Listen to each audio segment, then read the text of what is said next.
Meus caros irmãos e irmãs, sejam todos bem-vindos mais uma vez à nossa reunião pública virtual aqui no Centro Espírita Trabalhadores de Ismael.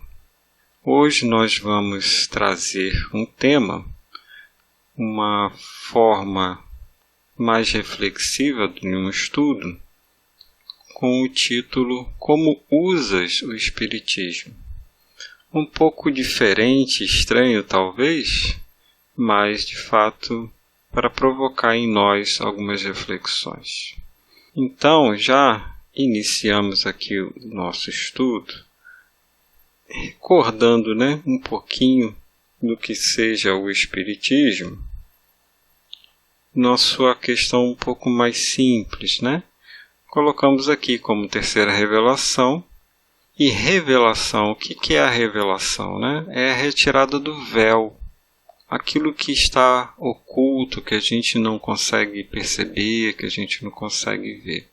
Um grande objetivo é o esclarecimento do funcionamento da vida, e dar conhecimento das leis universais, como as coisas se organizam, como Deus colocou as coisas em funcionamento.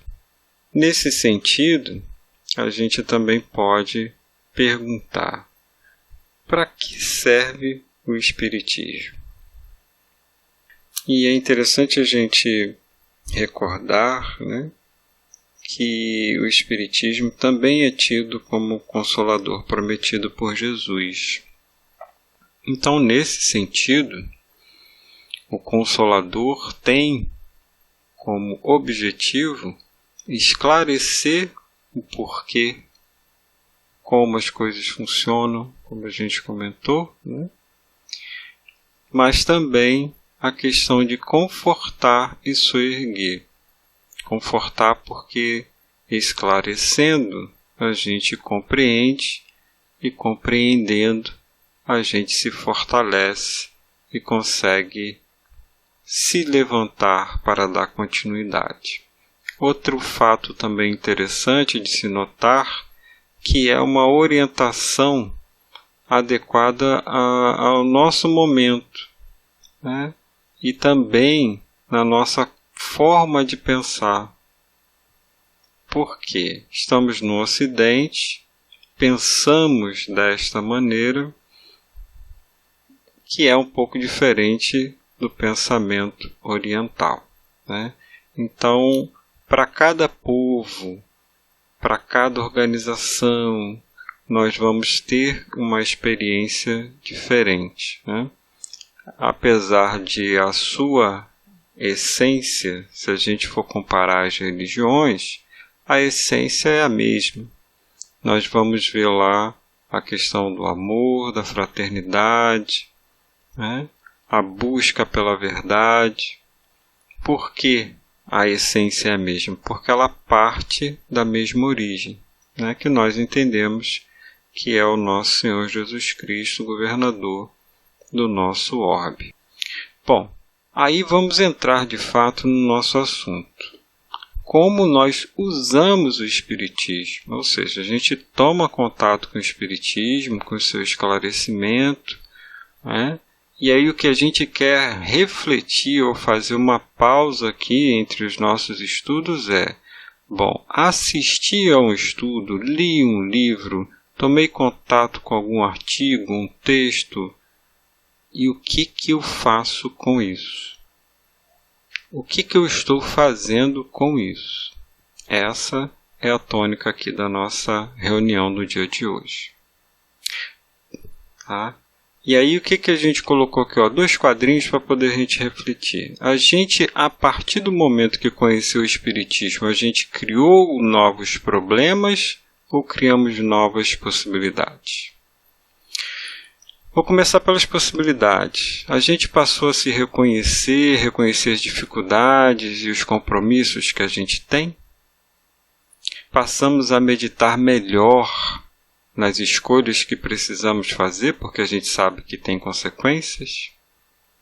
Estamos estudando novas possibilidades no sentido de estar crescendo, evoluindo, melhorando a cada dia?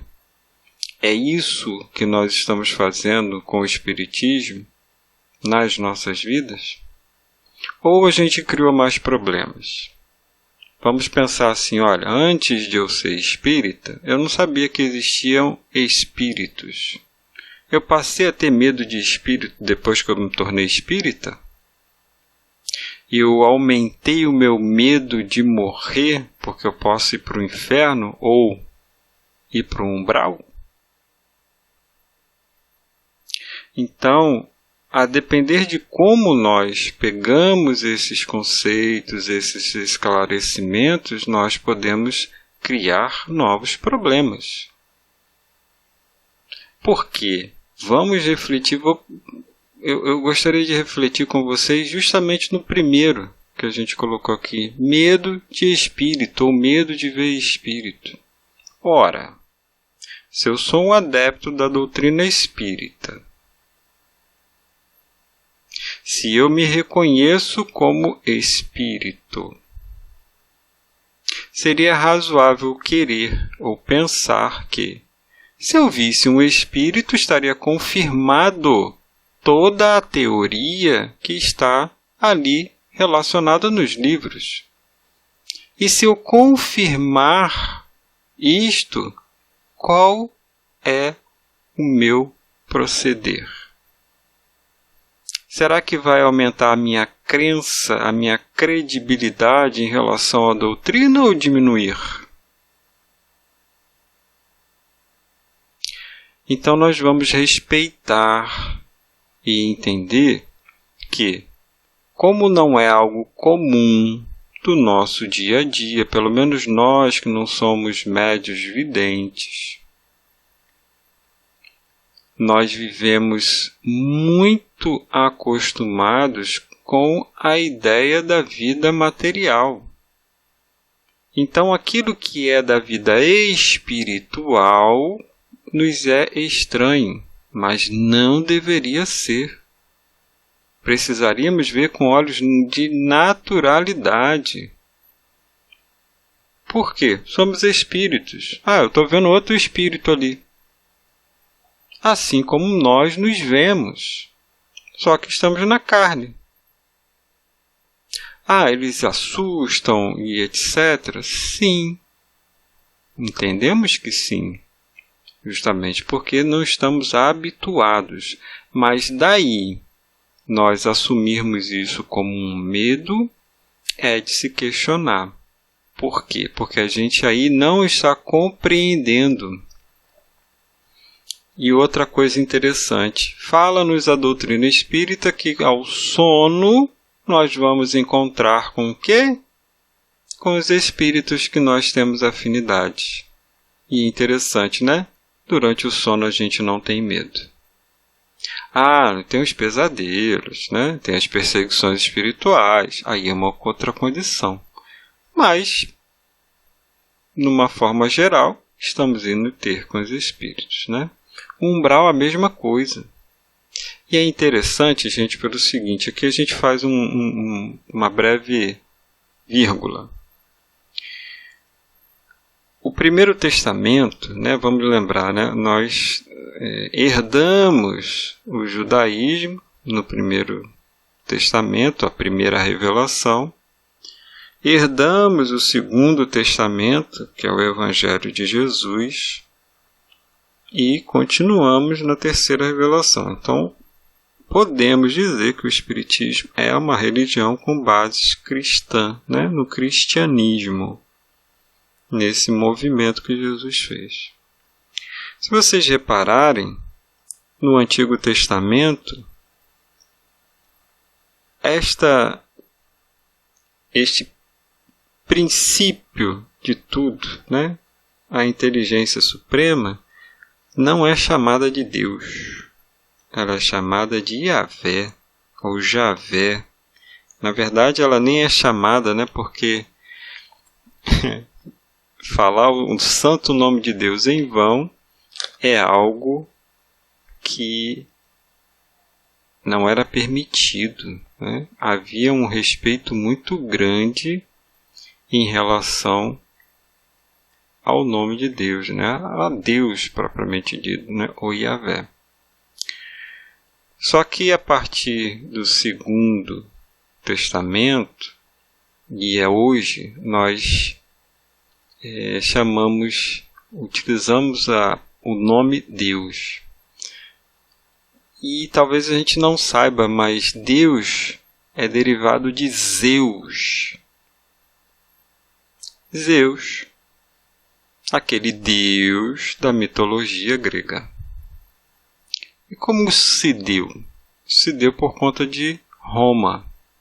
O Império Romano, quando ia expandindo o seu domínio, ele ia dominando os povos, mas respeitava os cultos, as religiões desses povos. E o que acontece? Quando surge a Igreja Católica Apostólica Romana,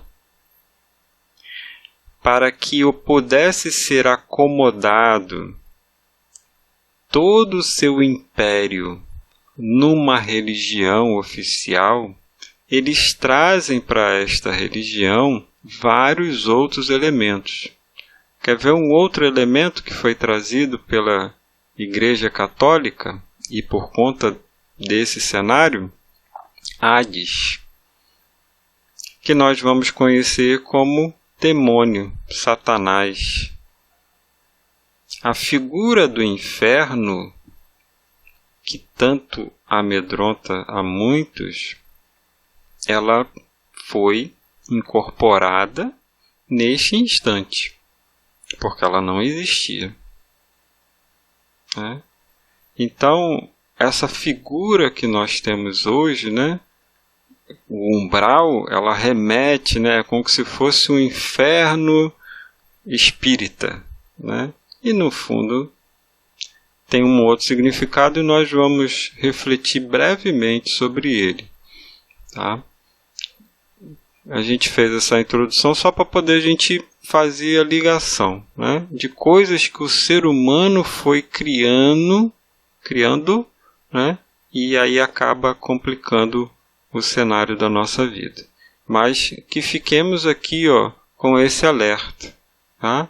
A gente precisa observar se a gente criou novos problemas ou se a gente está criando novas possibilidades com aquilo que estamos recebendo do Espiritismo. E aí eu quero fazer também aqui uma outra vírgula para trazer Divaldo Franco. Tá? As experiências, né, algumas das experiências que ele viveu antes de conhecer o Espiritismo.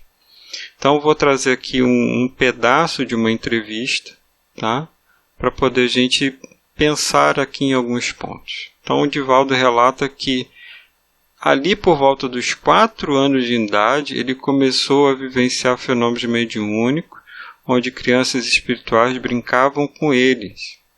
Ou em outras vezes serem generosos e iluminados, bem como diversos outros com expressões pavorosas que assustavam e afligiam. Ou seja, ele só não via só coisa boa, né? Tinha os espíritos bons, mas tinha também os espíritos trevosos.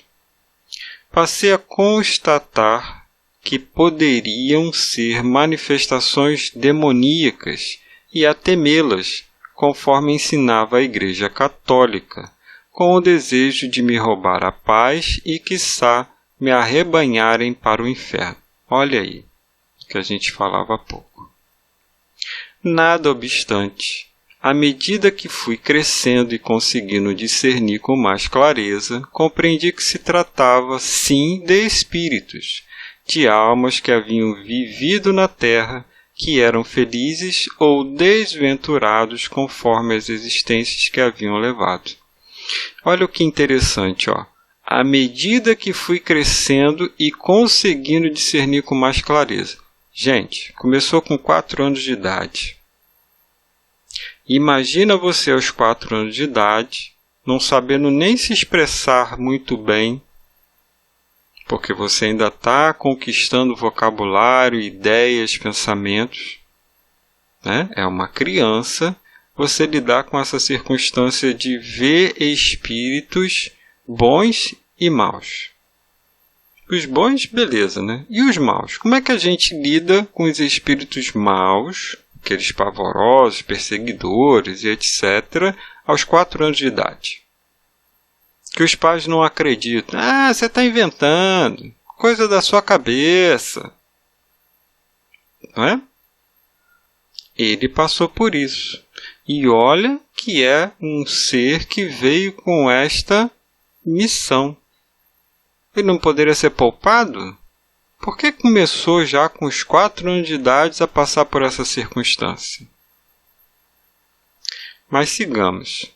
Observei que o bem proceder criava barreiras impeditivas às perturbações propostas pelos sofredores e perversos, que não as podiam ultrapassar, perdendo a capacidade de darem curso aos seus sentimentos inferiores de perseguição em relação a nós outros.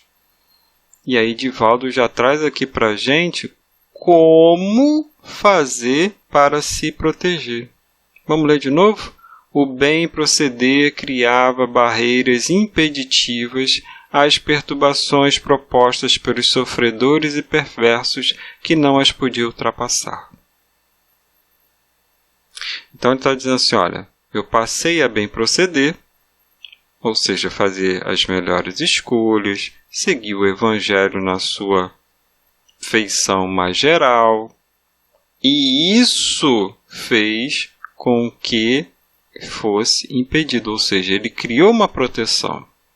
Ela não veio de fora, foi uma realização dele. Mas quanto tempo levou para isso? Quanto tempo, desde os 4 anos, ele conviveu com isso? Para a gente pensar também na nossa necessidade de perseverança, de trabalho, de entender que todas essas ocorrências são por conta do nosso passado. Não são injustiças de Deus ou descuido de Deus. Elas fazem parte da nossa história e voltam. É o nosso passado que nos encontra no presente. E nós precisamos resolver. Vamos encontrar auxílio, orientação, amparo. Isso nunca nos faltou. Nunca nos falta. Porque seria, então, admitir que Deus e Jesus não atuam sempre nas nossas vidas. E será que a gente pode admitir isso? Ou será que a gente poderia pensar, se eles não estivessem fazendo isso, a minha vida estaria muito pior? O que a gente acha? Qual é o nosso pensamento a respeito? Constatei o poder e a excelência da oração e da meditação, que facultam equilíbrio e renovação, ensejando contatos elevados com os benfeitores espirituais do mundo maior, ao tempo que descobri o imenso respeito com que se referiam a Jesus e a sua doutrina, na condição de diretriz de segurança para a conquista do êxito durante o empreendimento reencarnatório. Então aqui ele já vai trazer também outros elementos, a oração e a meditação. A gente não vai conseguir entrar na questão da meditação como ela até merece. Cabe para a gente um outro estudo. Mas vamos entender meditação aqui não exatamente como é vista hoje popularmente, né? A questão do yoga, de escutar a pedra crescer, de esvaziar a mente. Não, meditação é refletir sobre você mesmo e sobre a vida. Não é fazer silêncio na cabeça procurando paz. Isso é até interessante, mas não é o que vai dar resultados em nossa vida. Nós podemos utilizar sim para a gente buscar um equilíbrio. Olha o que está ali, faculta um equilíbrio e renovação. Mas depois que vem o equilíbrio e a renovação das forças, o que a gente tem que fazer? Colocar a mão na massa novamente para resolver as questões. Então, oração e meditação. Meditação no sentido de refletir sobre a vida. Igualmente, descobrir que cada espírito é autor do seu destino, cumprindo-lhe torná-lo cada vez melhor, mediante a sua adesão aos ensinamentos que facultam a vivência do bem, do amor, do perdão, da caridade. Olha que interessante, Divaldo Franco falou aqui do espiritismo? Não, né? Por quê? A vivência do bem, do amor, do perdão e da caridade a gente pode encontrar em qualquer religião. Até nos ateus. E, aliás, às vezes a gente vai encontrar melhor em alguns ateus do que em outros que se dizem religiosos. No trabalho, aí aqui eu já trago o filme, né? Quem teve a oportunidade de ver o filme, ou conhece um pouco das passagens da vida de Divaldo, eu trouxe 2 aqui para poder a gente pensar a respeito, né? No trabalho, há dúvida se as pessoas que chegavam no balcão eram pessoas encarnadas ou não. Isso é uma cena do filme. Então ele, já adulto, trabalhando no serviço público, ou seja, tinha mais de 18 anos, começou aos 4 anos de idade, hein, gente? Lá, já na fase adulta, ainda ali ele tinha dificuldades para identificar se um espírito era encarnado ou desencarnado. Na cena do filme, ele até combina com uma colega de trabalho em que ele ia perguntar para ela se ela estava vendo ou não, porque era a forma de ele diferenciar. Se ela estava vendo, ela dava um sinal de ok, ele atendia. Se ela não estava vendo, ele dava um outro jeito.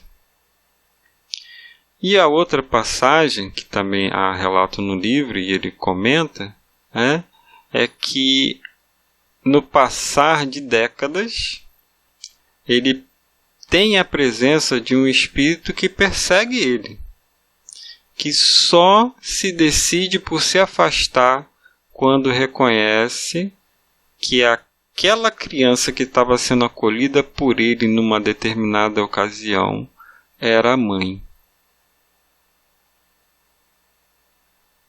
Então, Divaldo passou décadas com o espírito ali perseguindo ele.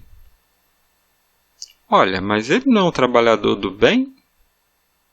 Já não atuava na casa do caminho? Como assim está sujeito a uma condição dessa?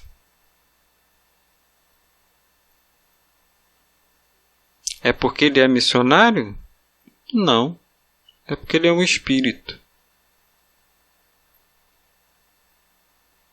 E tinha condições de vivenciar aquilo. Ah, mas eu não sou Jesus, né? E agora a gente vai dizer, mas eu não sou Divaldo. Só que o que acontece? Deus dá a medida que nós podemos suportar. Não é assim que se fala? A cada um conforme suas obras, mas o peso que vai nos nossos ombros é o que nós podemos suportar. Não é verdade? Então, essas 2 questões, 2 figuras aqui, é para poder a gente refletir que isso é uma constante. Esse trabalho que nós temos em vida em relação ao que nós conhecemos a respeito do Espiritismo, porque passa a nos esclarecer, então ele nos coloca diante da necessidade de atuar sobre aquilo, é para a vida inteira. Ela não vai resolver o nosso problema aqui e aí pronto, acabou, a gente não tem mais problema e o resto da vida vai ser paz. Não, isso é uma conquista. Uma longa jornada que só vai terminar quando a gente não precisar mais reencarnar.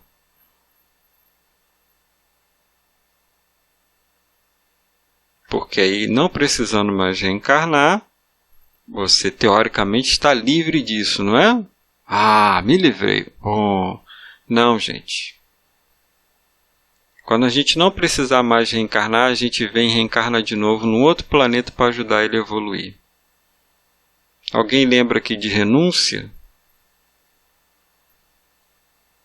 Do espírito de Alcione, que já residia em Sírios, volta para o planeta Terra, reencarna para ajudar um ser amado. O mentor dela falou assim, você tem certeza?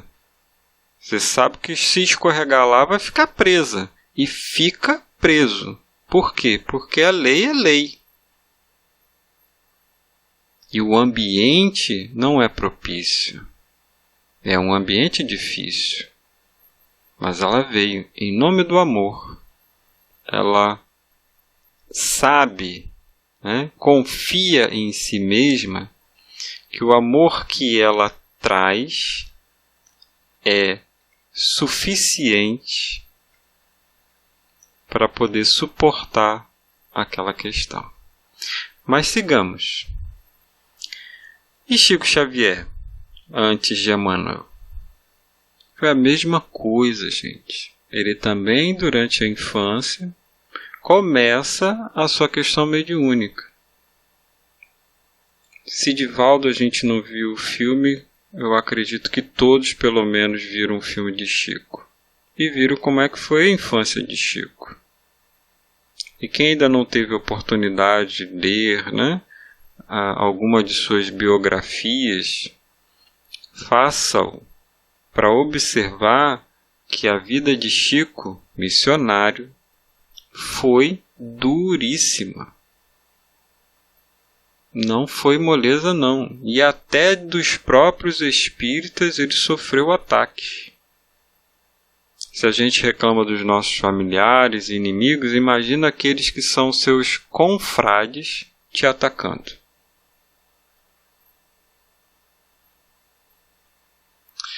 Então vamos entrar aqui naquilo que a gente quer trazer rapidamente nesse estudo, nessa reflexão.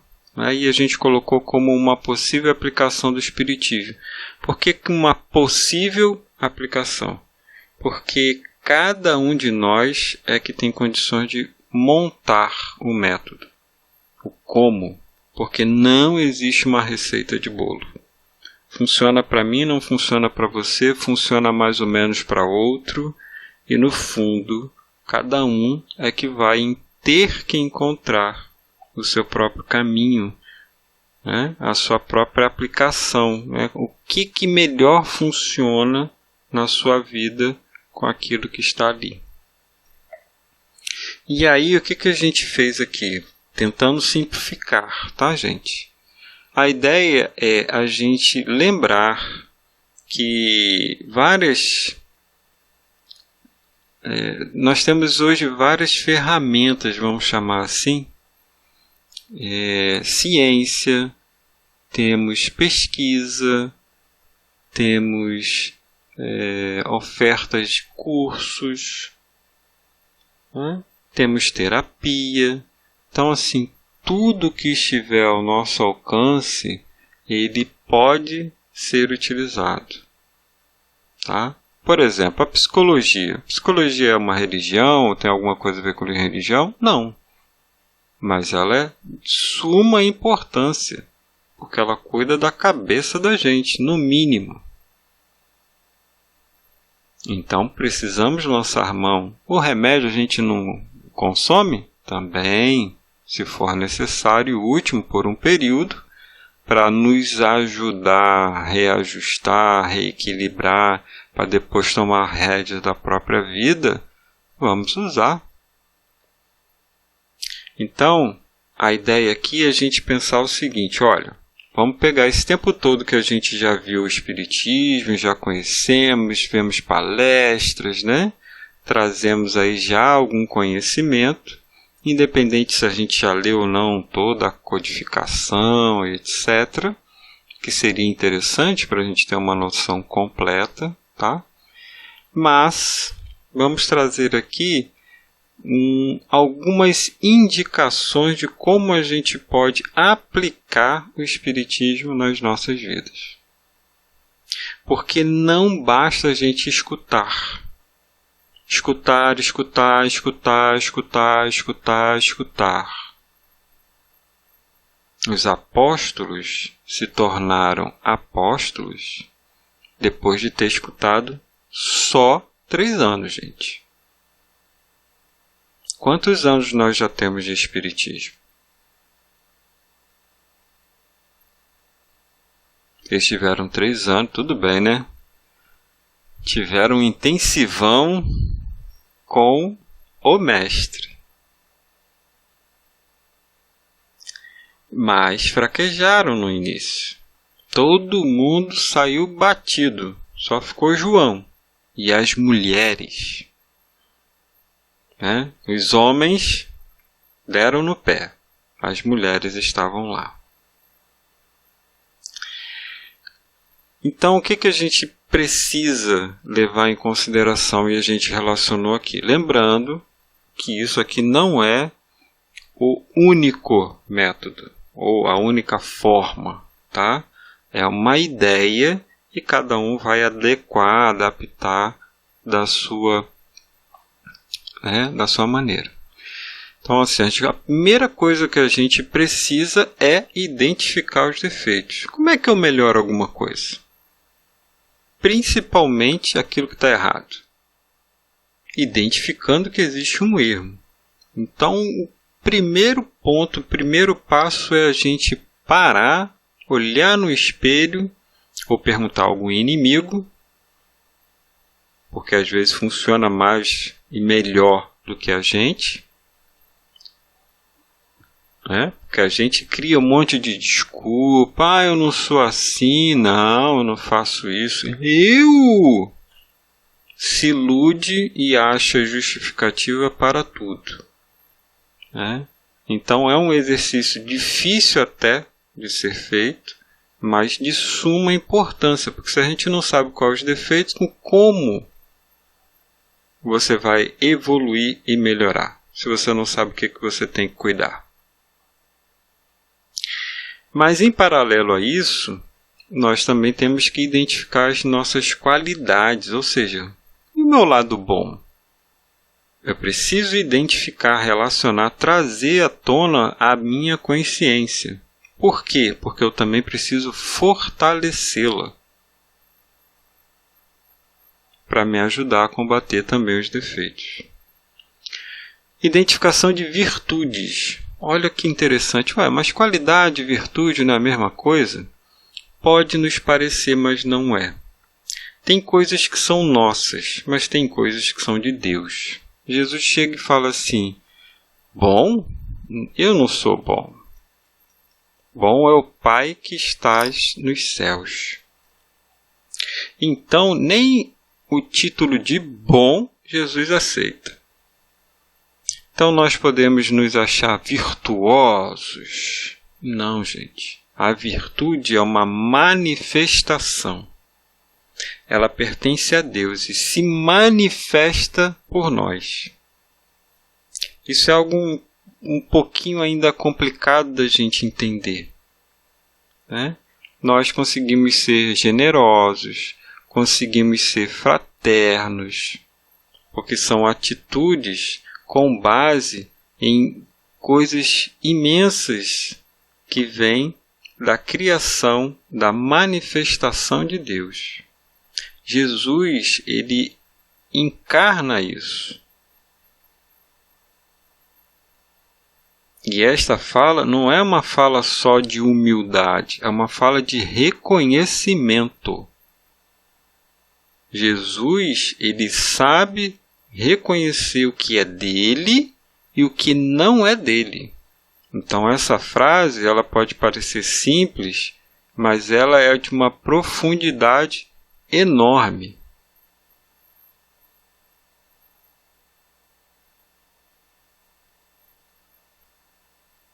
A gente vai se tornar bonzinho. Estamos aqui para nos tornar bonzinhos. Será? A gente está aqui para se tornar consciente de quem somos, para que a gente possa tomar atitudes diferentes, para ir a um dia alcançar o que Jesus alcançou. Eu e o Pai somos um. Haver uma identidade. E aí, fazer igual Paulo. Não sou eu que vivo, mas o Cristo que vive em mim. Ele se anula, assim como Jesus se anulou. Vim dar testemunho do que vi e ouvi de meu Pai. Não vim para ser servido, mas para servir. E o Evangelho tem várias frases que, se a gente for meditar, a gente vai encontrar coisas maravilhosas e profundas. A gente ainda está na superfície do entendimento do Evangelho, se é que a gente conseguiu iniciar o contato com ele. Mas continuemos. Instrução, que é o que a gente mais faz. Conhecimento das leis divinas. Então, quando a gente fala instrução aqui, a gente está falando da aquisição de conhecimento, né? Se instruir. Ou como a gente encontra lá no Evangelho segundo o Espiritismo, amai-vos, este o primeiro mandamento. O segundo, instruí-vos. Está lá no Advento do Espírito de Verdade, capítulo Consolador.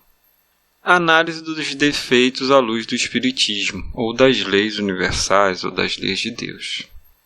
Vigilância e oração, mudança dos pensamentos, novo comportamento. Reforma íntima. Tá?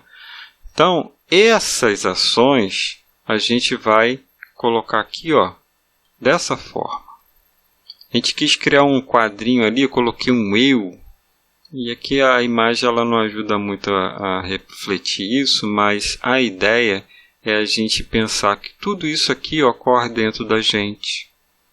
E que em algum momento as bordas ali amarelas, elas vão irradiar luz, né? Nesse processo a gente vai saindo, né, desse cenário, se aproximando de Deus e cada vez mais luz.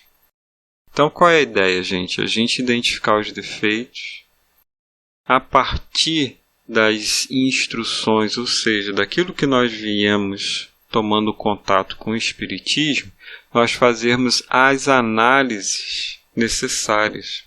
Ou seja, identificar o defeito que nós trazemos, a dificuldade, e entender, analisar mesmo.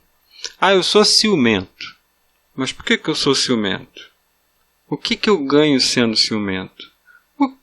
Como originou em mim o ciúme? Por que eu alimento o ciúme? O que eu ganho sendo ciumento? Eu sou melancólico. Eu não tenho confiança, já sofri muitas decepções. Quando foi a decepção? Qual foi a decepção? Por que eu me decepcionei? Eu criei expectativa? Fui eu que me iludi? E para cada defeito que a gente encontrar em nós, dificuldade, impedimentos, a gente vai fazer isso. Vai botar no papel, gente. Coisa simples. Pega um papel, uma folha de caderno e começa a escrever. E vai fazendo as perguntas e vai tentando responder para criar consciência destas questões. Porque isso é autoconhecimento. E sem autoconhecimento a gente não vai para frente. A gente não sabe o que é como ser, não sabe as dificuldades que tem que lidar, e vai vivendo a vida repetindo, como que se só a repetição fosse resolver alguma coisa. Não vai ser dessa maneira. Na verdade, a gente já viveu alguma coisa, acho que todo mundo já viveu alguma coisa que deu para perceber que a vida não se resolve sozinha. Isso é obra do tempo. Só o tempo. É o tempo com a nossa ação, a nossa participação. Sem isso, nada se resolve. Não sabemos disso? Então temos que colocar em prática. Vigilância e oração. Por que vigilância? Principalmente dos pensamentos. A oração vai nos fortalecer. Agora, a vigilância, gente, é o pensamento. Porque a nossa vida é mental. A gente se ilude com o corpo físico e porque estamos na matéria e colocamos que a nossa vida material é ruim. Mas, na verdade, o inferno é criado pelo nosso pensamento. Tudo é pensamento. Então, quando você fizer aquele estudo ali dos defeitos, quando você estiver fazendo a análise, você vai também colocar uma pergunta ali. Qual foi o meu pensamento? Como eu pensava? Porque tudo nasce no pensamento. Tudo. Tudo se sustenta, tudo se resolve pelo pensamento. O sentimento. Ele é identificado pelo pensamento. E aí, com isso, a gente faz o quê? Se aprisiona. Fulano me traiu. Tá bom, problema dele. Ele que vai ter que se resolver com a lei divina porque ele pecou contra a lei. Vou seguir em frente, adiante, porque ele é que está perdendo, não eu. Eu sei o quanto eu valho. Mas é assim que a gente faz? Ou a gente fica na lamúria? Não, meu Deus, eu fui enganado. Por que isso foi acontecer comigo? Por que eu acreditei? Não vou confiar mais em ninguém. Não quero mais ninguém na minha vida. Não é assim? Pensamento. Fábio, você está sendo muito duro. Ou você está sendo muito insensível. Será, gente? A gente precisa encarar a vida como ela é. Decepção vai existir. Eu criei expectativa que não deveria?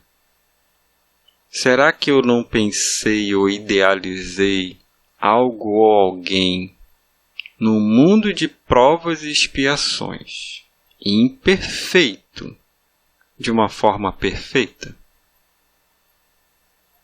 Porque se a gente reparar, todos nós temos soluções perfeitas para tudo. Até para o Covid. Porque as pessoas, quando discutem, elas se colocam de maneira como se o seu pensamento resolvesse todos os problemas de todas as circunstâncias. Será? Será que somos tão capazes assim?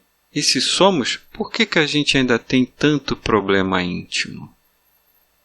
Como é que a gente consegue dar solução para o Covid e não consegue resolver as questões íntimas? É de se estranhar, não é verdade? E aí, o próximo passo é mudança dos pensamentos. Como assim? Mudar o rumo, ritmo e quais são os pensamentos que povoam a nossa mente. Por que a vigilância? Porque eu vou olhar, ele vai vir aquele pensamento e eu vou falar assim, opa, não, chega, Não quero mais pensar nisso. Eu vou deixar de escutar aquele anjinho vermelho que fica num lado dos ombros. Mas se eu não estiver vigilante, vai vir um pensamento, eu vou entrar nesta maré de novo, quantas vezes ele voltar. É só a gente observar quantas coisas a gente traz há anos dentro da gente. A mágoa, o rancor, o que é isso? É aquele pensamento que está ali sendo repetitivo, alimentado, colocando lenha na fogueira de novo, e de novo, e de novo, e de novo, porque somos nós que não deixamos o fogo cessar.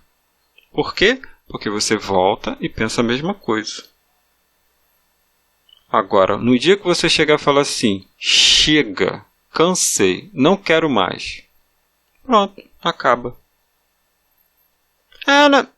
Façam o teste. Fale para você mesmo. Cansei, não quero mais, não vou mais dar ouvidos a isso. Tenho outras coisas para fazer, a minha vida me aguarda.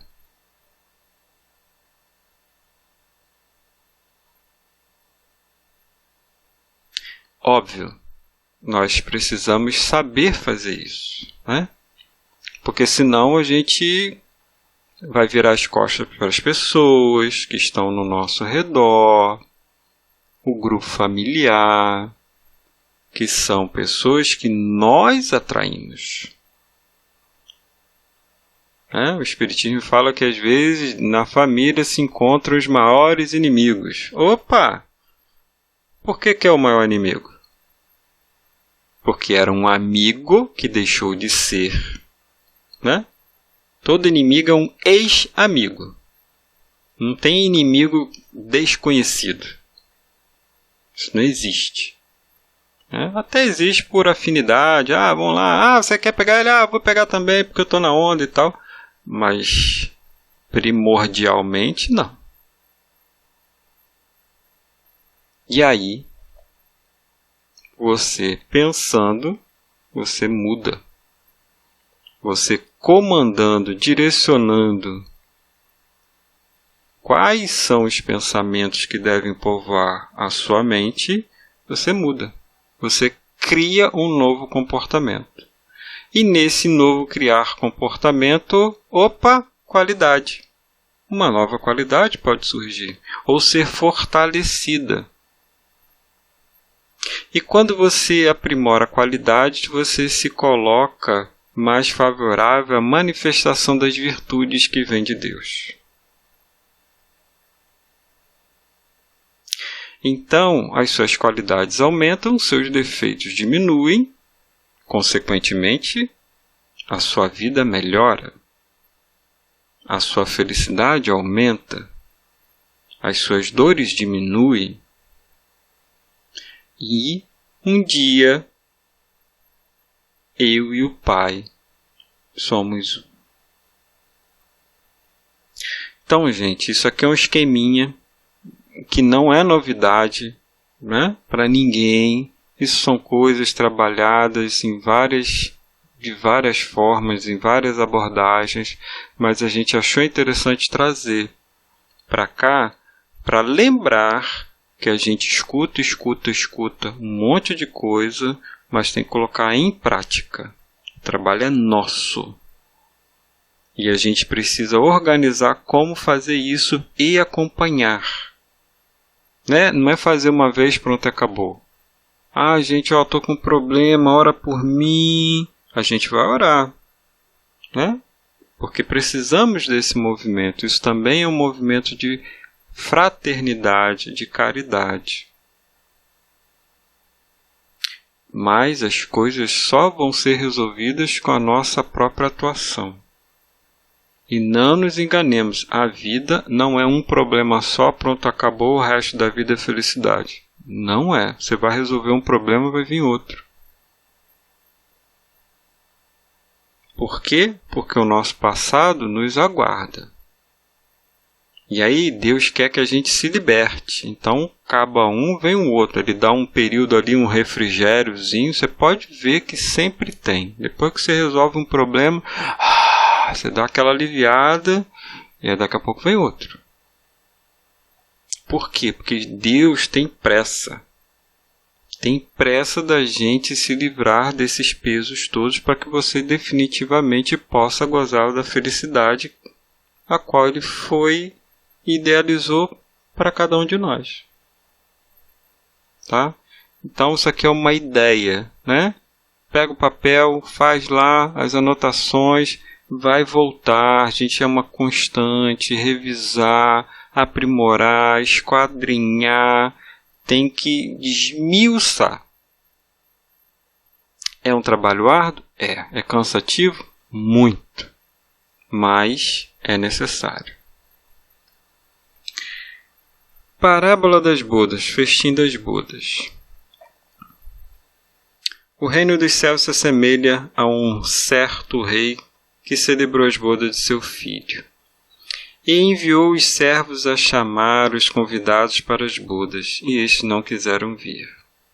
Depois enviou outros servos, dizendo: Eis que tenho o meu jantar preparado, os meus bois e cevados já mortos, e tudo está pronto, vinde às bodas. Porém, eles, não fazendo caso, foram um para o seu campo, outro para o seu negócio, e outros, apoderando-se dos servos, os ultrajaram e mataram. E o rei, tendo notícias disso, encolerizou-se de cólera, e enviando os seus exércitos, destruiu aqueles homicidas e incendiou a sua cidade. Então disse aos servos: As bodas, na verdade, estão preparadas, mas os convidados não eram dignos. E depois as saídas dos caminhos, e convidai para as bodas a todos que encontrardes. E os servos, saindo pelos caminhos, ajuntaram todos quanto encontraram, tanto maus quanto bons. A festa nupcial ficou cheia de convidados. E o rei, entrando para ver os convidados, viu um homem que não estava trajado com veste nupcial. E disse-lhe: Amigo, como entrastes aqui, não tendo veste nupcial? E ele emudeceu. Disse então o rei aos servos: Amarrai os pés e as mãos, levai-o e lançai-o nas trevas exteriores. Ali haverá pranto e ranger de dentes, porque muitos são chamados, mas poucos os escolhidos. Essa parábola, gente, ela pode ser até interpretada como a transição planetária, não poderia? Porque Deus tem o seu reino preparado há muito tempo. Mas o que acontece? Ele chama a gente, o que a gente faz? Não, eu vou para o meu campo. Não, eu vou cuidar do meu negócio. E alguns extrapolam, pegam, ultrajam e matam os emissários do Senhor. Gandhi foi morto. Jesus foi morto. Quantos outros foram mortos ou ultrajados?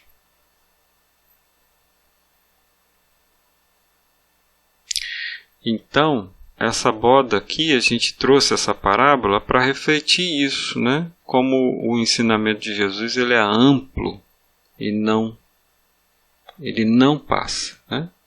O tempo passa, mas as palavras dele ficarão, né? Então, assim, a gente tanto pode ver isso na transição planetária, mas a gente pode ver isso num outro aspecto que a gente quer refletir, que a gente falou lá atrás do umbral. E aí, o que a gente traz aqui para a nossa reflexão? Para permanecer na festa, naquele ambiente espiritual harmônico, já que o rei, né, representa a própria figura augusta do Senhor, é preciso estar vestido com a túnica nupcial, ou seja, com o traje apropriado ao ambiente. Nesse caso, a nossa vestimenta é resultante das nossas atitudes. Assim, estamos vestidos, entre aspas, das consequências das nossas escolhas. Tá? Então, quando a gente sai da vida, o que a gente leva? Será que são os nossos pensamentos e sentimentos? Sim. Então, quando a gente sai da vida e a gente tem lá o medo do umbral, o que acontece? O que é o umbral? Né? Vamos pensar. Então, todas as nossas aflições, pendências, consciência de culpa, mágoa, decepção, desejo de vingança, etc., formam essa túnica nupcial. Quando entramos na festa, quando há o convite do rei. O rei nos chama para a verdadeira vida, que é onde vai ocorrer a festa. Mas o que acontece com a gente? A gente sai da vida carregando um monte de lixo.